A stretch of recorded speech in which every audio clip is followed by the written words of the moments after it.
2026-এর 1 April আর্জেন্টিনার উসুহায়া শহর থেকে একটি জাহাজ যাত্রা শুরু করে। এতে 23টি দেশের প্রায় 150 জন যাত্রী এবং ক্রু ছিলেন। জাহাজটি অ্যান্টার্কটিকা এবং দক্ষিণ আটলান্টিকের প্রত্যন্ত দ্বীপগুলোর উদ্দেশ্যে রওনা দেয়।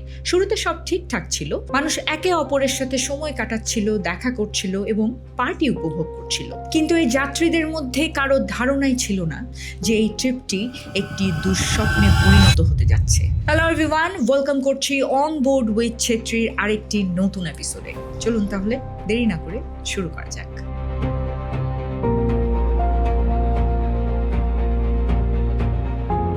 যাত্রার প্রায় 5 দিন পর 70 বছর বয়সী এক ডাচ যাত্রীর হঠাৎ মাথা ব্যথা এবং জ্বর দেখা দেয়। তার হালকা ডায়রিয়াও ছিল। এ কারণে তিনি জাহাজের ডাক্তারের কাছে যান, কিন্তু 1-2 দিন পর তার শ্বাস নিতে কষ্ট হতে শুরু করে। হঠাৎ তার অবস্থার এতটাই অবনতি হয় যে 11 এপ্রিল জাহাজের মধ্যেই তিনি মারা যান। এই মৃত্যুর পেছনের কারণটা কি ছিল কেউ জানতো না। যাত্রীরা প্রথমে এতে তেমন গুরুত্ব দেননি। জাহাজের সমস্ত যাত্রী যার যার মতো এই পার্টি এবং এই যাত্রাটি উপভোগ করছিলেন। 24 এপ্রিল জাহাজটি আফ্রিকার কাছের সেন্ট হেলেনা দ্বীপে থামে। মৃত যাত্রীর স্ত্রী তার মরদেহ নিয়ে নেমে যান।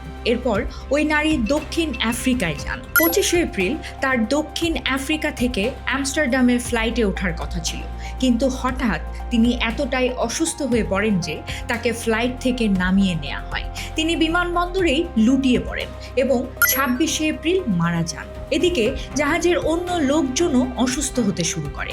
28 এপ্রিল একজন জার্মান নারী অসুস্থ হন এবং 2 মে 4 দিন অসুস্থ থাকার পর তিনিও মারা যান।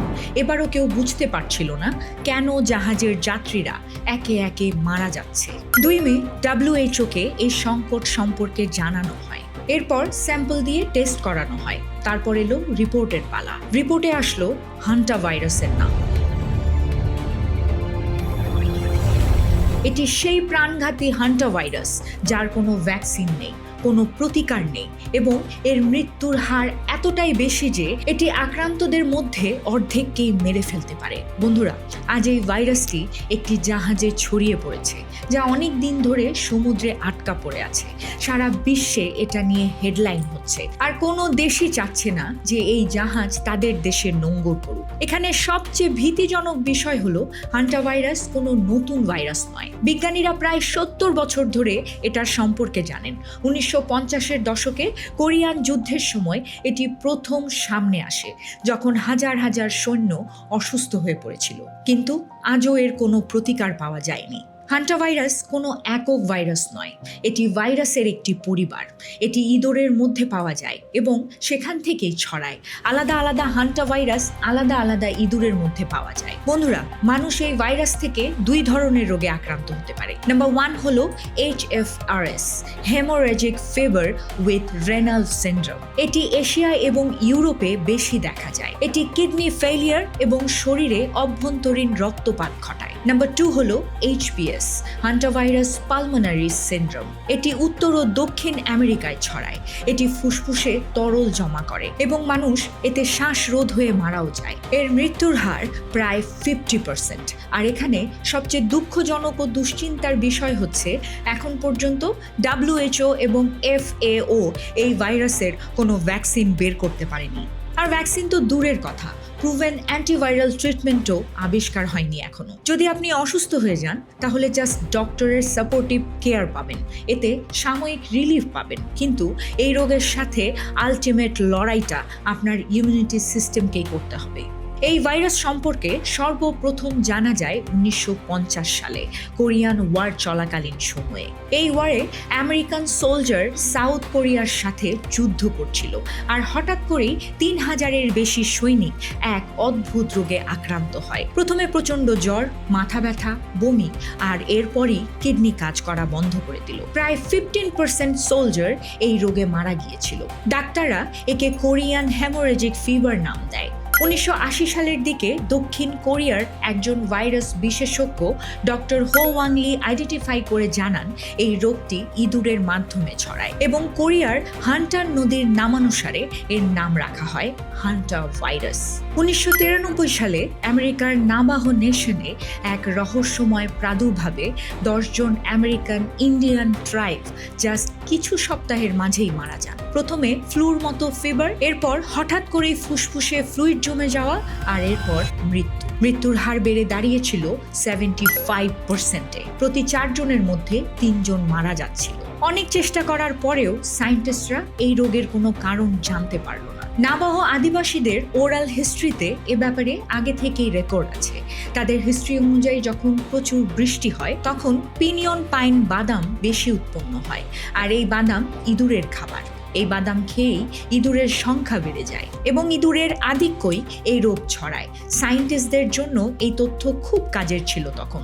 ইঁদুরের ওপর যখন টেস্ট করা হলো, সায়েন্টিস্টরা পেল নতুন সেই ভাইরাসের খোঁজ, যা ছিল আদিবাসীদের মৃত্যুর কারণ, হান্টা ভাইরাস।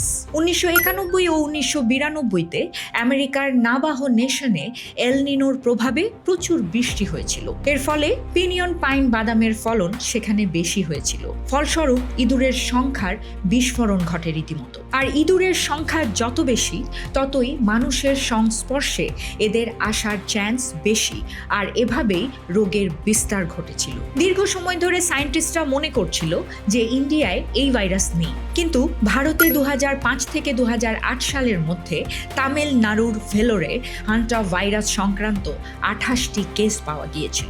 তাদের প্রত্যেকেরই ক্রনিক কিডনি ডিজিজ ছিল। বিশেষ করে যারা ইঁদুর ধরার কাজ করে বা গুদামে কাজ করে, তাদের মধ্যে এই রোগ বেশি দেখা গেল। বিজ্ঞানীরা আগে বিশ্বাস করতেন যে এটি কেবল ইঁদুর থেকে মানুষের শরীরে ছড়ায়, কিন্তু 1996 সালে দক্ষিণ আর্জেন্টিনায় অ্যান্ডেজ ভাইরাস নামক একটি স্ট্রেইন পাওয়া যায়, যা হান্টা ভাইরাস ফ্যামিলিরই আরেকটি ভার্সন। এই ভাইরাসটি মানুষ থেকে মানুষে ছড়াতে পারে, তবে ভালো খবর হলো এটি কোভিডের মতো বাতাসের মাধ্যমে ছড়ায় না। একই পরিবারের সদস্যদের মাঝে এই ভাইরাস সংক্রমণ হতে পারে খুব ইজিলি। দীর্ঘ সময় ধরে ফিজিক্যাল কন্ট্যাক্ট, একই বেডে শোয়া অথবা এফেক্টেড ব্যক্তির বডি ফ্লুইডের টাচে আসলে এই রোগ খুব দ্রুত সুস্থ ব্যক্তির শরীরে ছড়ায়। এছাড়াও এফেক্টেড ব্যক্তিকে খুব কাছে থেকে পরিচর্যার সময়ও এই ভাইরাস প্রবেশ করতে পারে সুস্থ ব্যক্তির বডিতে। সায়েন্টিস্টরা আর্জেন্টিনার একটি ডকুমেন্টে উল্লেখ করেছে, কিছু ইনফেক্টেড ব্যক্তি সুপার স্প্রেডার হিসেবে বিহেভ করে। খুব তাড়াতাড়ি এরা এই ভাইরাস ছড়িয়ে দেয়। এখানে ভালো বিষয়টি হলো এই রোগ শুধু শুরুর প্রথম দিনই ভাইরাস ছড়ায়।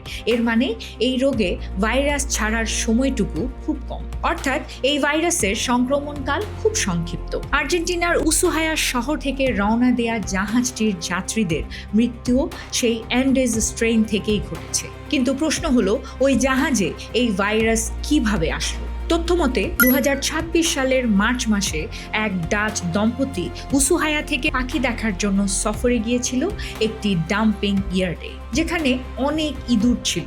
সেখান থেকেই তারা সংক্রমিত হন এবং জাহাজে ওঠার পর এটি অন্যদের মধ্যেও ছড়িয়ে পড়ে। তারা যদি একদিন পরেও জাহাজে উঠত, তারপরেও এই সংক্রমণ থেকে রক্ষা পাওয়া যেত, কারণ এই রোগের ট্রান্সমিশনের সময়কাল খুব ছোট, বড়জোর একদিন। আর এরাই সেই ডাচ দম্পতি ছিল যারা জাহাজের যাত্রীদের মধ্যে সবার প্রথমে মারা গিয়েছিল। 10 মে পর্যন্ত জাহাজের 10টি কেস পাওয়া গেছে, যার মধ্যে 3 জন মারা গেছেন। অনেক রোগীকে এমার্জেন্সি এভাকুয়েটেড করা হয়েছে, আর 4 জন রোগীর একজন সাউথ আফ্রিকার জোহান্সবার্গে, 2 জন নেদারল্যান্ডের 2টি ভিন্ন হসপিটালে, আর 1 জন সুইজারল্যান্ডের হাসপাতালে চিকিৎসাধীন আছে।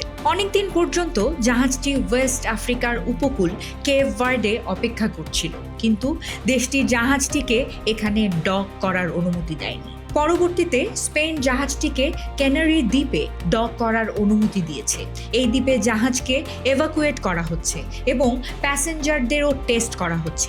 এই প্যাসেঞ্জারদের মাঝে 2 জন ইন্ডিয়ান ছিল, তারা এখন নেদারল্যান্ডে কোয়ারেন্টাইনে আছেন। তাদের মধ্যে হান্টা ভাইরাস আক্রান্ত কোনো রোগের সিমটম দেখা যায়নি। বন্ধুরা, আজকের এই পুরো ভিডিওর আলোচনা শোনার পর আপনার মনে প্রশ্ন আসতে পারে, তাহলে কি হান্টা ভাইরাস পরবর্তী মহামারী হতে যাচ্ছে? বিজ্ঞানীরা বলছেন এর সম্ভাবনা খুব কম, কারণ হান্টা ভাইরাসের সংক্রমণের সময়কাল খুব ছোট।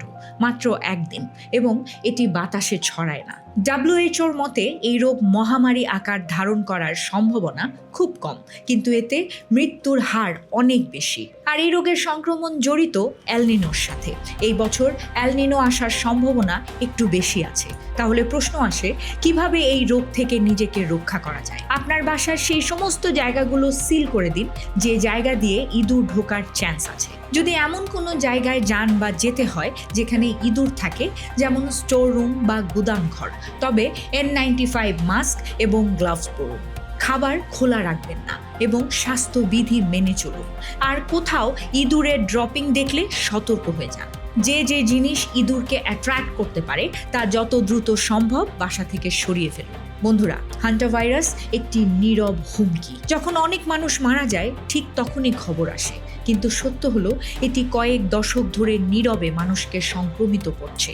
যেহেতু এর কোনো ভ্যাকসিন বা প্রতিকার নেই, তাই আপনার সেরা অস্ত্র হলো সচেতনতা এবং প্রতিরোধ। বন্ধুরা, আজকের এই ভিডিও যদি আপনাদের এতটুকু উপকারে আসে, তাহলে এই ভিডিওটি আপনার আশেপাশের সকলের সাথে শেয়ার করুন, কারণ সচেতনতাই শক্তি।